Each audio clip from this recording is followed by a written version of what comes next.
జరిగింది. సో ప్రస్తుతం అయితే ఉత్సవ కమిటీ నిమజ్జనానికి సంబంధించిన ఏర్పాట్లలో నిమగ్నమైందని చెప్పుకోవచ్చు. ఒకసారి మనం ఇక్కడ టస్కర్ ఏర్పాట్లు కూడా చూద్దాము. ఇక్కడ దాదాపుగా ఈ విగ్రహము 40 టన్నుల మట్టి వినాయకుడు ఈసారి మనకు దర్శనమిచ్చారు. ఈ వినాయకుడిని టస్కర్ పైనకి ఎక్కించడానికి పూర్తి స్థాయిలో వెల్డింగ్ వర్క్స్ అయితే మనకి కంప్లీట్ అవుతున్నాయి. ఒకసారి మనం టస్కర్ దగ్గరికి వెళ్ళే ప్రయత్నం చేద్దాము. ఈ టస్కర్ విజయవాడ నుంచి ప్రత్యేకంగా ఈ మహాగణపతిని నిమజ్జన శోభాయాత్రకు తీసుకెళ్లడానికి వచ్చిన టస్కర్ గా తెలుస్తోంది. అయితే ఇది కెపాసిటీ 1000 టన్నుల బరువుని కూడా లాగగలిగే కెపాసిటీ ఉన్న టస్కర్ ఇది.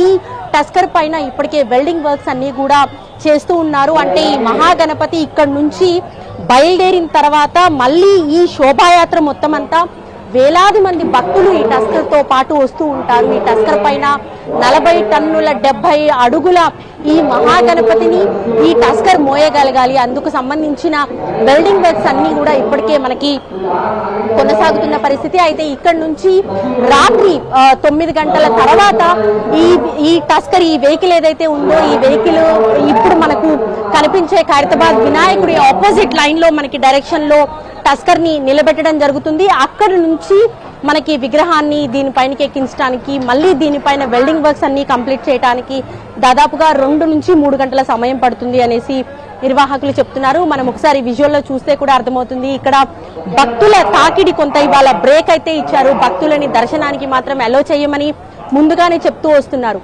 అయితే నిర్వాహకులు చెప్తున్న లెక్కల ప్రకారం గత కొన్ని సంవత్సరాలుగా చూస్తే మనకు ఈసారి మాత్రం భక్తులు చాలా ఎక్కువ సంఖ్యలో వచ్చారు. గత ఏడాదితో పోలిస్తే కూడా డబల్ రెట్టింపుగా మనకి భక్తులు ఇక్కడికి చేరుకొని పూజలు అందించారు అని చెప్తున్నారు. అయితే ఇక్కడ 70 అడుగుల వినాయకుడు ఈసారి దర్శనం ఇవ్వటము, అందులోని మట్టి వినాయకుడుగా మనకి ఈసారి దర్శనం ఇవ్వటం అనేది ప్రత్యేకంగా చెప్పుకోవాలి.